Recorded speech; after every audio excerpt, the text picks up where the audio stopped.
오늘 우리 주신 하나님의 말씀은 요한복음 1장 9절부터 14절 말씀입니다. 요한복음 1장 9절에서 14절 말씀입니다. 참 빛, 곧 세상에 와서 각 사람에게 비추는 빛이 있었나니 그가 세상에 계셨으며 세상은 그로 말미암아 지은 바 되었으되 세상이 그를 알지 못하였고 자기 땅에 오매 자기 백성이 영접하지 아니하였으나 영접하는 자 곧 그 이름을 믿는 자들에게는 하나님의 자녀가 되는 권세를 주셨으니 이는 혈통으로나 육정으로나 사람의 뜻으로 나지 아니하고 오직 하나님께로부터 난 자들이니라. 말씀이 육신이 되어 우리 가운데 거하심에 우리가 그의 영광을 보니 아버지의 독생자의 영광이요 은혜와 진리가 충만하더라. 아멘. 할렐루야. 이 새벽에도 주님의 거룩한 보좌 앞으로 나오는 우리 모두에게 하나님의 자녀답게 풍성한 은혜를 누리며 살아가시기를 주님의 이름으로 축복합니다. 어제 우리는 부활절을 보냈습니다. 주님의 십자가의 사랑으로 전적인 하나님의 은혜로 하나님의 자녀가 되는 권세를, 특권을 누리게 됐습니다. 그렇다면 여러분들은 하나님의 자녀로서의 특권을 잘 누리고 살아가고 계십니까? 오늘 보면 1장 12절 영접하는 자, 곧 그 이름을 믿는 자들에게는 하나님의 자녀가 되는 권세를 주셨다고 말씀하고 있습니다. 그런데 우리는 하나님의 자녀답게 이 권세를 잘 누리고 살아가고 있냐는 말씀입니다. 군대에서는요, 별을 따려면 이제 별을 달면 3스타 뭐 4스타 이러잖아요. 이들을 우리는 장군 혹은 스타라고 합니다. 그런데 이 스타가 되는 길이 얼마나 힘이 드는지 이런 말이 있대요. 별이 되기보다 별을 따는 것이 더 힘들다, 이런 말이 있다는 거예요. 이렇게 할 정도로 장군이 되는 길이 힘들다는 거예요. 그만큼 예우도 남다르대요. 일일이 나열할 수 없지만은 이 스타가 되면은 크게는 40가지, 작게는 200가지가 바뀐다 그래요. 이 장군이 되면은. 이 세상의 영광도 이렇게 하는데 하나님의 자녀가 되는 권세는 얼마나 크겠냐는 거예요. 우리는 이 시간에 그렇다고 한다면 나는 하나님의 자녀로서 그 권세를 얼만큼 누리고 있는가 한번 돌아보면서 이 말씀에 들어가야 됩니다. 먼저 우리가 하나님의 자녀가 되는 권세가 됐다고 한다면, 권세를 누린다면 하나님의 기쁨과 사랑을 받을 특권이라는 거예요. 마태복음 3장 17절에 하늘로부터 소리가 있어 말씀하시되 이는 내 사랑하는 아들이요 내 기뻐하는 자라 말씀하신 것처럼 하나님께서는 하나님의 자녀된 우리를 그만큼 사랑하시고 기뻐하신다는 거예요. 지난 수요 새벽에 우리가 지난주에 이제 특세를 했잖아요. 그때 수요 예배 때 여전대 연합과 함께 이제 제가 담당하는 우리 청년부들도 함께 특송을 했어요. 몇 명이 나왔더라고요. 제가 계속해서 우리 청년부를 향해서 새벽을 깨우는 청년들이 됩시다 이렇게 문자 메시지를 보내고 하는데 그 여전대 회원들이 많이 나오셨잖아요. 제 눈에는 누구만 보일까요? 청년들만 보여요. 그 모습이 얼마나 사랑스럽고 제 마음이 기쁜지요. 찬양이 끝날 때까지 일어서서 봤습니다. 얼마나 사랑스럽고 예쁜지 앉아 있을 수가 없었어요. 근데 제가 뒤에서 보고 있을 때 쟤들 찬양하는구나 이렇게 팔짱 끼고 봤을까요? 아니에요. 제가 상체를 이렇게 앞으로 내밀면서 오메 이쁜 내 새끼들, 얼마나 이 사랑스러운 마음과 기쁜 마음으로 바라봤겠어요. 그 순간 저는 생각했습니다. 우리 주님께서도 천국에서 우리를 바라보실 때에 그러지 않을까 상상해 봤어요. 여러분들의 헌신과 여러분들의 눈물과 봉사와 이 기도를 바라보실 때에 우리 주님도 이렇게 바라보시면서 어메 이쁜 내 새끼들, 이게 하나님 앞에 사랑받고 기쁨이라는 겁니다. 그렇습니다. 우리는 아무 공로 없어도 하나님의 자녀라는 그 하나 때문에 하나님께 사랑받는 자요 하나님의 기쁨이 됨을 믿으시기 바랍니다. 당당해야 돼요. 그래서 로마서 5장 8절 말씀에 우리가 아직 죄인 되었을 때 그리스도께서 우리를 위해서 죽으심으로 하나님께서 우리에게 대한 자기의 사랑을 확증하셨니라고 말씀하셨습니다. 여기서 확증하셨니라는 이 말은 원문에 확증하신다는 현재 연속형합니다. 그러니까 즉 영원 전에도 우리를 사랑하셨고 지금도 사랑하시고 앞으로도 영원히 변함없이 사랑하심을 말씀하고 계십니다. 그래서 하나님은 우리를 자녀라고 부르시고 예수님께서는 죄악 많고 부족한 우리들을 형제라고 친구라고 부르고 계십니다. 그 증거가 스바냐 3장 17절 그가 너로 인하여 기쁨을 이기지 못하며 너를 잠잠히 사랑하시며 너로 말미암아 즐거이 부르며 기뻐하시니라고 말씀하셨습니다. 그렇습니다. 우리가 무엇을 해서가 아니라 하나님의 자녀가 되었다는 그 하나 때문에 하나님 앞에 우리는 사랑과 기쁨의 대상이 되는 것입니다. 그러므로 우리가 주님께 가까이 가기만 하면 하나님께서는 우리에게 한없는 사랑을 부어주신다는 사실입니다. 하나님께서 이스라엘을 암탉이 그 새끼를 날개 아래 모음같이 우리를 품어주시고 원하실 뿐만 아니라 온갖 아름다운 것으로 주고 싶어 하신다는 것입니다. 로마서 8장 32절에 자기 아들을 아끼지 아니하시고 우리 모든 사람을 위해서 내어주신 이가 어찌 그 아들과 함께 모든 것을 우리에게 은사로 주지 아니하시겠느냐 하셨습니다. 시편 34장 7절에서는 젊은 사자는 궁핍하여 줄일지라도 여호와를 찾는 자는 모든 좋은 것에 부족함이 없으리라고 말씀하셨습니다. 우리 모두 하나님의 자녀로서 한없는 사랑을 받으시고 충만한 기쁨을 누리는 삶이 되시기를 주님의 이름으로 축복합니다. 두 번째는 하나님과 직접 대화할 수 있는 특권입니다. 이것을 우리는 기도라고 그러죠. 마가복음 6장 9절에 주님께서 이렇게 기도를 가르쳐 주셨습니다. 그러므로 너희는 하나님 아버지께 이렇게 기도하라. 이 주기도문. 이것은 하나님의 자녀로서 하나님을 만나는 특권을 인정하는 것입니다. 우리가 아는 것처럼 주님은 항상 아버지와 만나서 대화하셨어요.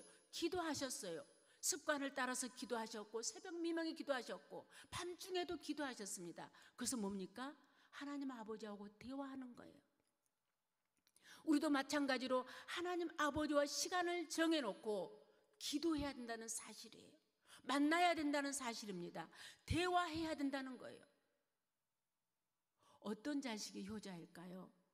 제 지인 중에 한 분은요 99세에 천국에 부름받아 가시는 권사님이 계셨어요. 그분은요 딱 한 달 누워 계시다가 천국 가셨어요. 그러기 전까지 아침에 일어나시면 성경을 보시고 신문을 보셨어요. 그런데 이분의 아들이 얼마나 효자냐면요, 이분이 커피를 좋아해서 믹스 커피를 식사 수저 딱 놓는과 동시에 어머니께 커피를 갖다 바치세요. 그 아들이 몇 살이냐? 75이 넘은 아들이에요. 그리고 이 아들은요 아침에 나가면 어디 가는 줄 알아요? 어머니 방에 들어가서 어머니 제가 오늘 누구를 만나고요 무슨 일을 하고요 이렇게 돌아오겠습니다 보고를 하고 나가요. 들어와서는요 어머니 제가 오늘 누구를 만났고요 무슨 일을 했는데 이런 일이 있었어요 또 와서 보고를 해요. 그 어머니가 얼마나 기뻐한지 몰라요. 여러분 우리들 자녀를 키워봤잖아요. 사춘기가 되면요, 말 안 해요. 방문 탁 닫고 들어갑니다. 근데 좋은 자식은 뭐예요? 부모가 알고 있어도 시시콜콜 말하는 거예요. 기도가 어렵지 않아요. 하나님 앞에 내 있는 속에 그대로 그냥 내놓으면 대화하는 거예요. 이처럼 하나님 아버지 앞에 우리가 최대 공경의 최대 효도가 뭐냐? 늘 기도하는 거예요. 대화하는 거예요. 이것인 것을 잊지 마시기 바랍니다. 기도하기가 힘들다면, 아니 기도가 잘 안 된다. 어떤 분들은 기도, 나는 기도를 하면 안 돼. 주님 가르쳐준 기도만 가지고 해도 돼요. 하늘에 계신 우리 아버지, 이렇게 하면 됩니다. 그래서 2세기 때 유명한 교부 터툴리안은 이렇게 말합니다. 주 기도문은 뭐냐? 모든 복음의 요약이요, 기도 중에 정수이며 기도를 가르치는 기도라고 하는 거예요. 그렇다고 한다면 이 기도는 하나님의 자녀로서의 특권, 권세임을 놓치지 않기를 간절히 바랍니다. 더 나아가서 우리가 기도하는 만큼 뭐냐? 우리의 믿음도 성숙해 간다는 거예요. 왜냐? 기도하면 하나님의 아버지의 마음을 알아요. 기도하면 하나님의 뜻을 알게 됩니다. 나는 이것을 놓고 기도했는데 아버지는 이것을 응답하세요. 근데 지나놓고 보면 내가 기도했던 것보다 아버지가 응답하는 이것이 훨씬 더 좋아요. 왜요? 나보다 나를 더 잘하시는 아버지 하나님이시기 때문입니다. 그래서 우리는 기도해야 돼요. 하나님의 자녀의 권세이고 특권이 기도입니다. 세 번째는 우리가 믿음대로 되는 권세예요. 특권입니다. 히브리서 11장 1절에 말씀합니다. 믿음은 바라는 것들의 실상이요 보이지 않는 것들의 증거라고 말씀하고 있습니다. 뭡니까? 내가 믿음을 가지고 기도할 때에, 하나님 내가 이렇게 되기를 원합니다, 이 믿음을 가지고 기도할 때에 어느 순간 보면 그대로 이루어져 있다는 사실을 우리는 알게 됩니다. 아니, 내가 기도했던 것보다 더, 내가 믿음으로 기도했더니 내가 기도했던 것보다 더 풍성하게 이루어진 것을 우리는 눈으로 보게 됩니다. 마가복음 9장 23절에 예수님께서 이렇게 말씀하셨습니다. 할 수 있거든 무슨 말이냐? 믿는 자들은 능히 하지 못할 일이 없느니라 하셨고요. 마가복음 11장 23절에서 24절에 이렇게 말씀하십니다. 내가 진실로 진실로 너에게 이르노니 누구든지 이 산더러 들려 바다에 던지라 하며, 그 말하는 것이 이루어질 줄 믿고 마음에 의심하지 아니하면 그대로 되리라. 그러므로 내가 너에게 말하노니 무엇이든지 기도하고 구하는 것은 받은 줄로 믿으라. 그리하면 너에게 그대로 되리라고 말씀하셨습니다. 할렐루야. 그렇습니다. 이것이 하나님 자녀의 권세이고 특권입니다. 우리가 기도할 때에 우리의 마음의 소원을 위해서도 기도하지만 더 중요한 건 뭐냐? 우리의 마음의 그늘을 가져다주는, 우리의 생각을 통해서 우리의 마음속에 드는 이 그늘, 어두움, 이것들을 물리치며 선포하는, 명령하는 기도되어야 됩니다. 우리 목사님께서 지난주에 말했잖아요. 우리 마음속의 그늘을 몰아내는 이 선포기도, 명령기도도 필요합니다. 내 생각 속에 생각을 타고 들어오는 부정적인 것. 그래서 우리가 기도할 때에 이 절망보다는 소망을, 좌절보다는 용기를, 나약함보다는 담대함을, 부정보다는 긍정을, 시험보다는 승리를, 어둠보다는 밝은 생각에 기도를 하셔서 막혔던 벽은 무너지고 흉악하게 묶였던 이 모든 것들은 풀어지는 기적을 경험하는 우리 모두가 되시기를 주님 이름으로 축복합니다. 우리가 살다 보면요, 우리가 기도한다고 하지만 순간 내 속에 어둠이 들어오고 부정적인 생각들도 얼마나 많아요. 의심하는 거 들어옵니다. 목사님 저는 안 그럴까요? 저도 마찬가지. 그 순간 이 어둠을 가둬주는 사탄은 떠나가라. 우리가 선포하고 명령해야 돼요. 네 번째, 마지막은 뭐냐? 함께 하시는 특권입니다. 본문 14절 말씀 보니까 말씀이 육신인데요, 우리 가운데 거하시며, 우리 가운데 거하신대요. 여러분, 예수님께서 세상에 계실 때 온갖 기사와 이적과 능력을 행하셨어요. 그뿐만 아니라 수모와 박해를 다 당하셨지만 이것을 견딜 수 있는 힘이 뭐냐? 마지막에 십자가의 죽음까지, 이것은 하나님 아버지께서 함께 하셨기 때문입니다. 그 하나님 아버지가 오늘 저와 여러분들과 함께 하신다고 말씀하십니다. 이제 제가 우리 청년부도 하지만 우리 영유아부에 가서 설교만 해주고 와요. 그러면 이 이제 영유아부 아이들이, 친구들이 엄마 아빠하고 잘 떨어질 때가 있어요. 그런데 가끔은 절대로 떨어지지 않으려고 해요. 우리 아이들이 유치원에 막 안 가려고 할 때가 있잖아요. 근데 우리 영유아부 아이들도 우리 유아부에 올 때도 그래요. 근데 그 중에요, 저희 유아부 아이 중에 아빠 바라기 친구가 있어요. 아빠 바라기. 너무너무 아빠를 좋아해. 예준이라는 친구예요. 이 친구 외모는요, 순둥순둥 생겼어요. 얼굴만 봐도 어머 너는 어쩜 이렇게 순하게 생겼니, 이렇게 생겼어요. 그런데요, 최근에 너무 아빠를 이제 안 떨어지려 하니까 아빠가 우리 유아부에 와서 함께 예배를 이제 드려요. 그런데요, 이 순둥순둥한 이 예준이의 얼굴 표정부터 달라져요. 행동이 달라져요. 목소리가 달라져요. 왜요? 뒤에 아빠가 계시거든요. 당당해져요. 용기가 생겨요. 손을 들고 말해요. 그리고요, 뭔가 모르게 풍성하게 다 가진다는 모습이에요. 그리고요, 자유함을 느껴요. 기쁨을 느껴요. 왜요? 아빠가 함께 하니까. 여러분, 이 예준이처럼 육신의 아빠가 옆에 있어도 이런 모습인데, 우리는 만군의 하나님 아버지의 자녀입니다. 그렇다고 한다면 무엇이 두려울까요? 하나님 아버지가 예수님을 사랑하시는 것만큼 우리를 사랑하시고, 우리를 만나주시고, 우리의 기도를 들어주시고, 우리가 풍성함을 누리며 살아가도록, 그리고 어둠의 세력을 물리치고 그들을 아버지께서 정말로 누릴 수 있도록, 물리칠 수 있도록 우리와 함께 해주신다고 하는 이 하나님 아버지 뿐만 아니라 우리가 생각하고 말하고 믿고 기도하는 대로 되는 능력과 권세를 주셨습니다.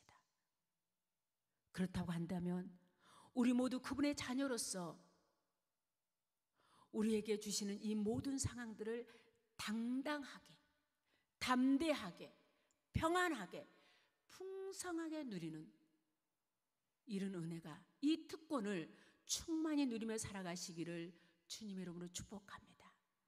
여러분, 내가 하나님의 자녀가 되었다고 이 구원의 확신을 가졌을 때 여러분들의 마음은 어땠을까요? 저는 그 찬양이 생각나더라고요. 내게 강 같은 평화, 내게 샘솟는 기쁨, 사랑. 여러분, 이게 하나님 자녀가 누리는 권세고 특권입니다. 세상 그 무엇도 가져다 줄 수 없는 평안함, 세상 그 어떤 것도 줄 수 없는 기쁨. 여러분, 이러한 것들을 우리만 누리면 될까요? 우리가 6월 1일 이 첫 주에는 이웃 초청 주일을 우리가 기다리고 있습니다. 우리가 내가 사랑하는 사람을 전도하겠다고 작정해서 이름을 올려드렸어요. 내가 이름을 썼지만 그 이름은 이미 하나님 앞에 올려준 줄로 믿습니다. 그래서 우리가 가까이는 아직 믿지 않은 사랑하는 내 가족, 그리고 이웃, 지인들을 위해서 기도하셔서 그들도 구원자 되신 예수 그리스도를 믿고 하나님의 자녀의 특권을 누리며 살아가도록 해야 할 줄로 믿습니다. 그들이 오지 않는 것 자유입니다. 그러나 우리가 그 사람들을 이름을 올려드렸을 때 하나님께서는 그 이름을 이미 받으시고 일하고 계신 줄로 믿습니다. 우리가 그들을 위해서 기도하셔서 정말 풍성한 열매를 맺을 수 있도록 그들도 내가 누리는, 우리가 누리는 하나님 자녀 이 권세, 특권을 누리고 살아가도록 우리가 전할 수 있는 우리 모두가 되시기를 간절히 바랍니다. 할렐루야.